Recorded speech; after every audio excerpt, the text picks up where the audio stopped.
reason we're kind of jumping in today and on the same day as World News Briefing might seem a bit curious to some of you, but there are some things I think that are specific to us that we need to talk about rather than just a general audience of people who are watching from all over the world.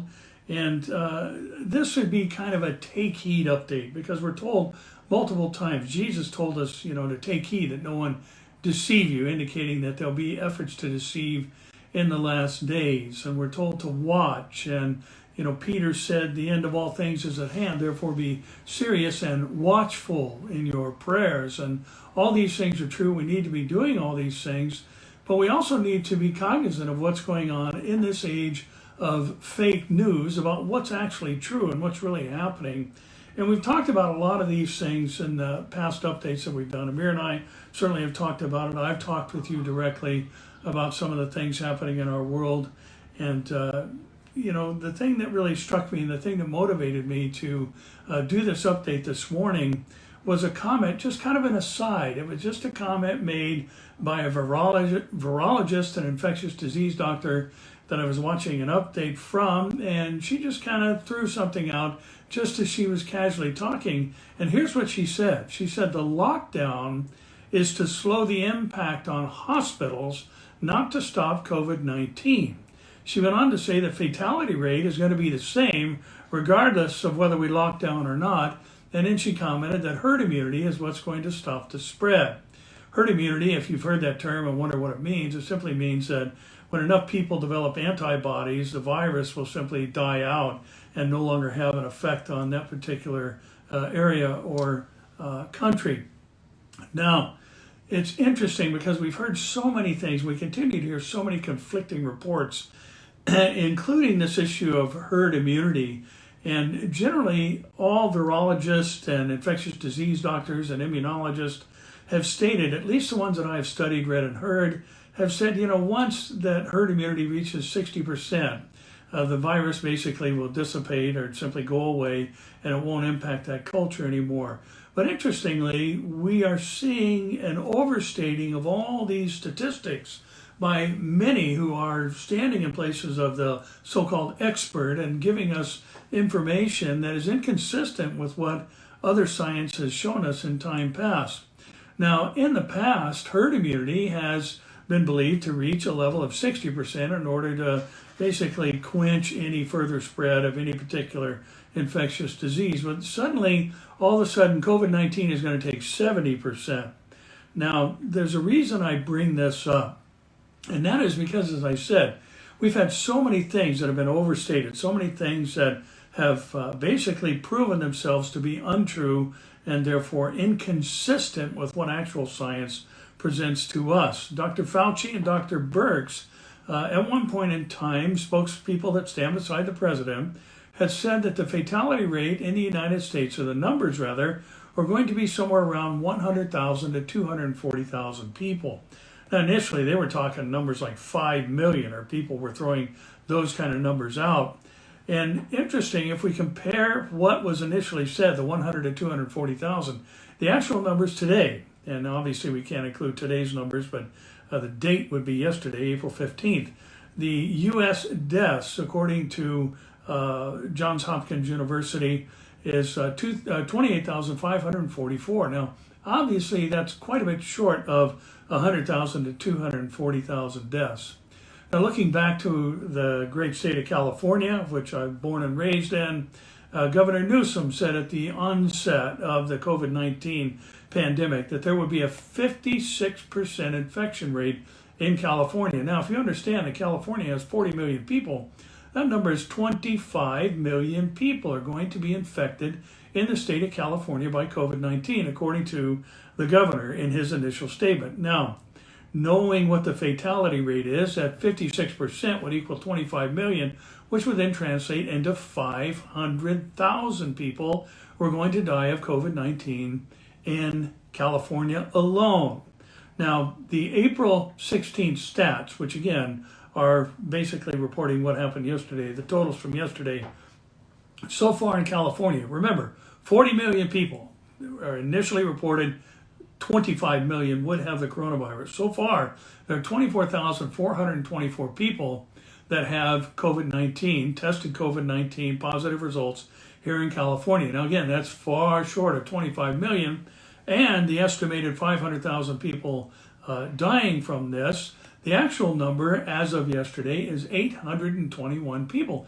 821 people have died of COVID-19 in the most populous state in the United States of America.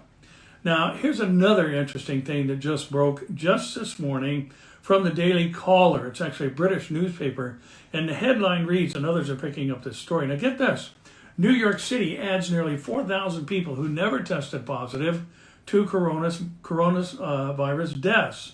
Now, the article goes on to say that they suspected it, but because testing capacities are limited, they just made the assumption that, these people died of COVID-19 because they had a fever, because they had a respiratory ailment, and all these other things. So it's curious to see these things happening. And again, we've talked about it before, I'll say it again today. They're driving the numbers up and trying to push this into a state that creates panic, and they've been rather successful at it so far. And again, as I've said before, we're not downplaying the seriousness of COVID-19 by any stretch. But here's something else. We've had recent comments lately, about opening up the economy. The president has been talking about it. He said we flattened the curve, and others are saying, Fauci has even come out and said there's some positive indicators. And Fauci and Governor Newsom, in their opening up the economy announcement, said that there are no gatherings in the foreseeable future. Newsom went on to say hundreds, thousands, tens of thousands, indicating sporting events. Fauci came out and said there is a way for us to re-engage in watching sporting events, and that's in empty stadiums where the participants in whatever particular sport it may be are in a hotel situation where there are officials who are watching over them, making sure there's no interaction between them outside of what they have to do when they get in on the field or on the court or whatever. So they're talking about this particular aspect, potentially opening up sporting events, but without anybody in the seats. And another interesting facet of this that we're seeing is that now, because we've seen basically every model that so-called government experts have given us has fallen far short of what they expected it to be and reported it to be, and even said, with their response to all of these things that we've seen and experienced with the shutting down of businesses and restaurants and closing of bars, which I don't think is a bad thing myself, but all the other things, and closing down churches as well, at least not allowing us to assemble in one place together. It's interesting that we're seeing all these things, yet positive, but as far as gatherings go in the future, there is no potential of that in the foreseeable future, according to both Fauci and Governor Newsom. Now, here's why I bring this up, and here's why I wanted to kind of title this as a Take Heed update. Hebrews 10:23-25 says, to hold fast the confession of our hope without wavering, for he who promised is faithful. And let us consider one another in order to stir up love and good works. Listen close now. Not forsaking the assembling of ourselves together, as is the manner of some, but exhorting one another, and so much the more as you see the day approaching. Now, if you've ever heard me talk about prophecy in the last days, you'll know that that phrase is always associated in Scripture with the last day scenario. And in books like Zechariah in chapter 12-14, that day, or in that day, is a phrase repeated 16 times, speaking specifically of the tribulation. So what Hebrews says, we need to be together all the more as we see the day approaching. Now, here's what I want you to understand. The word assembly means to meet in one place. It doesn't mean to meet online. It means to meet in one room together as a body of believers. Now, here's what I want to say also. That doesn't mean we act foolishly, nor does it mean that we act like fools. I want you to think about this, what's happening right now. Essential businesses are allowed to remain open. And interesting, people are flocking to them by the thousands. Places like Costco, Home Depot, and many of the other places that are open. Curious, grocery stores are open, obviously, but pot stores are open, liquor stores are open. Apparently those are essential businesses to the health and well-being of our country. However, churches must remain closed for the foreseeable future or the unforeseeable future. There's no date when we're going to be able to meet again, according to men like Dr. Fauci, as well as Governor Newsom. Now, here's what I want you to understand. They are considering, therefore, the church to be a non-essential gathering. Now, let me also pose this question, and whatever your political leanings may be are irrelevant, but the answer to this question, no matter where you stand, would be the same for all party involvements or association. Who are considered to be President Trump's main support base? Well, the answer is evangelical Christians. So they're targeting us without question, and the time is going to come, and here's the take heed part. The time is going to come where we're going to have to draw the line and choose to obey God rather than men. Even as the disciples were forbidden to teach in the name of Jesus, it was an ordinance given by the Jewish Leadership Council, and they found that they had to make a decision. They had to make a choice. And I believe we're going to be forced into a place where we're going to have to demand our rights to responsibly gather and to encourage those who are in at-risk categories to stay at home. But make no mistake, there is an agenda behind what is going on. Every model that has been proposed has fallen far short of the numbers they have presented, and therefore they've been talking about what's happening next year. This could come back next year. We're hearing that from Fauci and others, that we can't be resting on the fact that the curve is flattened, or the fatality rates are lessening and leveling off, or the infection rate. As a matter of fact, on April 15th, the Harvard Research Group said, we may need social distancing until 2022. In other words, this thing isn't going to go away, regardless of the fact that infectious disease and virologists who are experts in the field say, once we reach herd immunity, this thing is going to go away, just like everything else has in the past. Now, in light of what I just said, I want to throw out some balance here. Now, 1 Peter 2:13-14, we're told to submit yourselves to every ordinance of man for the Lord's sake, whether to the king as supreme, speaking of someone who is a president or prime minister, someone in that capacity, or to governors, local authorities, as to those who are sent by him for the punishment of evildoers and for the praise of those who do good. Now, if we look at Romans 13, we'll see that God has placed limitations on the role of government. It isn't to provide or supply the daily needs of people. God has said, seek first his kingdom and his righteousness, and he'll add all those things unto us. And I'm not saying that the government supporting people in times of need is a bad thing or an unnecessary thing, but that's not where we're to focus our attention, as one who supplies all the things that we need. The Lord is our provider. There's no question about that. And he provides through our own efforts and our work and doing the labor that he has assigned us to do. Now, the reason I wanted to bring that up is because the government's responsibility is to punish evildoers and to praise those who do good. And this is found in Romans, according to Peter, it's found in Romans 13 as well. Now, our own government, regarding this forbidding of gathering responsibly as Christians, even though you can go to a place that has 1,500 people inside its walls, every store, if you've gone to the grocery store of late, you know that there's a social distancing line outside and inside. So they look at these people who, really don't have any relationship with one another, even though the only shared thing that they have is that they're hungry and they need food or paper products or whatever, and that's driven them to the store. But the government believes that this necessary element will lead people to act responsibly. And I have to say, I haven't seen anybody getting out of line or acting foolishly. Everybody has stood patiently in line outside the stores that I've gone to, inside of Costco. Now that things have settled down over the toilet paper issue, people have acted reasonably and respectfully of one another. Now, why can't we do that in the church? Now, this is the question that's going to come up. This is one that's going to be posed because we're already seeing precursors to it. Now, the fact is, the First Amendment of the United States Constitution says, Congress shall make no law respecting an establishment of religion or prohibiting the free exercise thereof, or abridging the freedom of speech or the press, or the right of the people peaceably to assemble. and to petition the government for a redress of grievances. Now again, I share this as a take heed moment, because the truth is, if you think there's nothing more than concerns for our health behind all this, you need to do a little bit more study and think again. Every single thing that the experts have said have been wrong, and yet now they're telling us here's the right thing to do.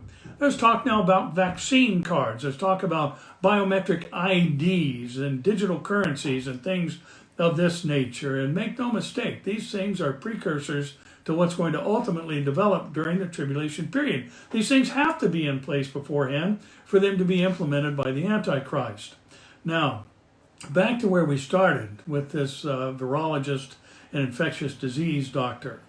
COVID-19 is going to do what it's going to do. It's going to do just like the flu does. It's going to run its course just like the common cold season does every single year. But unlike the flu, which by the way infects 1 billion people a year and kills 500,000 people every single year, COVID-19 is more than an illness. It's more than a pandemic. It's a vehicle that's being used to advance the cause of the globalists. Now I want you to consider something by comparison, and I've heard really odd statements by people that you shouldn't compare this to past pandemics. Well, why not? I mean, that's exactly what we ought to be doing. We ought to be judging the reaction that we've seen with COVID-19 against reactions in the past, including the H1N1 swine flu of 2009 and 10 that killed some 12,469 people in the United States. Now, I want you to think about this, and let's measure the reaction we're all experiencing today. More people died in the United States of the Spanish flu in October, 1 month, just in the United States, in October of 1918, than have died of COVID-19 since this began, December 31st, up until this day, all around the world. In other words, in October of 2018, 195,000 Americans died in 1 month. That's 6,290 people a day died in 1 month in the United States alone. In contrast, 138,000 people around the world have died of COVID-19 since December 31st, 2019. Now get this, that's 1/1000th of 1% of the total world's population. Now those who have studied the Spanish flu that ran basically from 1918 to 2020, portions of each of those years and all of 2019 in between, they have estimated that somewhere between 2.7 and 5.4% of the world's population, 1.8 billion people in 1918 on the surface of the earth, 2.7% and 5.4%, somewhere between there, is the percentage of the world population that died of the Spanish flu. And again, let me reiterate, COVID-19, 1/1000th of 1% of the world's population has died from this pandemic. Now, interesting article from the Texas Medical Association just published last month regarding their studies of the 1918 pandemic. Listen to what they said. During the 1918 pandemic, various cities closed schools in the United States as control measures. However, listen close now, however, a survey of cities by the U.S. Public Health Service during 1919 to 21 failed to demonstrate any differences in illness rates between cities that closed schools and those whose schools remained open. Now get this, some studies, particularly reviews of case rates in urban areas such as Chicago, found more cases developed among students after a holiday than when schools were in session. In other words, more people got it by staying home than staying in school. Now, let me just encourage you in closing, if you haven't listened to or watched on YouTube a message I did a couple of weeks ago called Are We There Yet? Are We There Yet? And it details a lot of the specifics regarding what's happening in our world today. But I have to say, I found this rather startling and stunning, what this doctor said, that this thing's going to run its course. And this has nothing to do with stopping COVID-19. We've shut down the economy. We've sent everybody home. We've told everyone to shelter in place, not so we can stop COVID-19, but rather so we don't overburden the hospitals, which is a good thing. But the doctor went on to say, once everybody is out and free to move around, COVID-19 is going to run the course it was always going to run. The percentages are going to remain the same. The fatalities are going to be the same. It's just going to be over a more extended period of time. So, listen, someday, and I believe it's not too far off, there's already a case. 3 California churches are suing the governor, Gavin Newsom, for the shutdown order or the prohibition against gathering. And we're going to be asked or demanded in coming days to not gather, even though other businesses are allowed to open. We're not going to be viewed as people who are smart enough to be responsible and to sit 6 feet apart and tell people who are in the at-risk categories to stay home.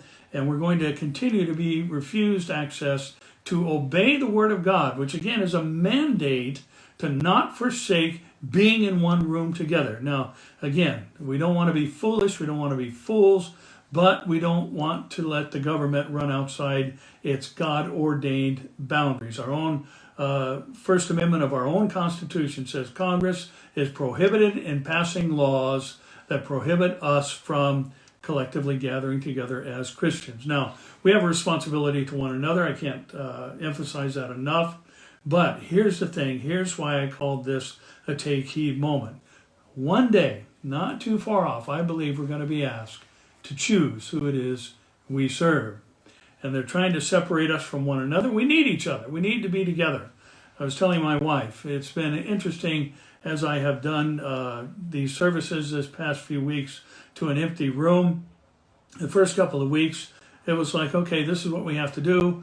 But this past Sunday, I guess partially because it was Easter, it was just awful. It was an awful thing to have to do, to go up and share about the most exciting thing that's ever happened in the course of human history with nobody in the room. Now, I know you were out there. I know some were out there watching online. Appreciated the comments and those who checked in as they were watching. But it's just not the same. Why? Because we need to be together. So it's coming. Be ready. Be prayed up. Make sound decisions. Don't act foolish if you're in an at-risk category. When the doors open, whether it's through legal means or whether somebody, as some governors are already saying, the church is an essential entity. It's an essential business, so to speak, and churches need to be open and people need to come to church. And when that begins to sweep through the nation, we're going to be required to make decisions, and we need to make good ones. But first of all, we need to be ready. We need to recognize that it's coming, and there is a battle that is raging, and there indeed is an agenda that is being furthered, and the vehicle that's being used is COVID-19. Make no mistake. So let's be wise. I pray you all stay healthy. I pray that God blesses your family with health. We need to pray for the comfort of those who are fighting this like never before. So let's keep our eyes lifted up. And as we were admonished to, first and foremost in Hebrews 10:25, let's hold fast the confession of our hope without wavering, considering one another, watching out for one another, and indeed stirring up each other to love and good works. Well, that's it for now. I don't know what's happening with my phone here. But anyway, God bless you guys. Love you guys. Look forward to seeing you who call CCT your physical home someday soon. But pay attention to what's happening around us, because there is an agenda. There is a devil. He has servants, and we don't wrestle against flesh and blood. We recognize that. But principalities and powers have long been used to influence nations and peoples, and that is continuing to this day. So God bless you. Remember, tonight, 6 p.m. West Coast time, West Coast Daylight Time, World News Briefing, hischannel.com. Tomorrow morning on Behold Israel's Facebook page, myself and Amir Sarfati will be taking questions live. And then Sunday, I think a message that's good for all of us, and that's a reminder that it's in God that we trust. Next Wednesday night, Don Stewart and I at CCT on this very Facebook page, as well as live streaming from cctustin.org. So God bless you, and we'll see you soon. Keep your eyes on Jesus.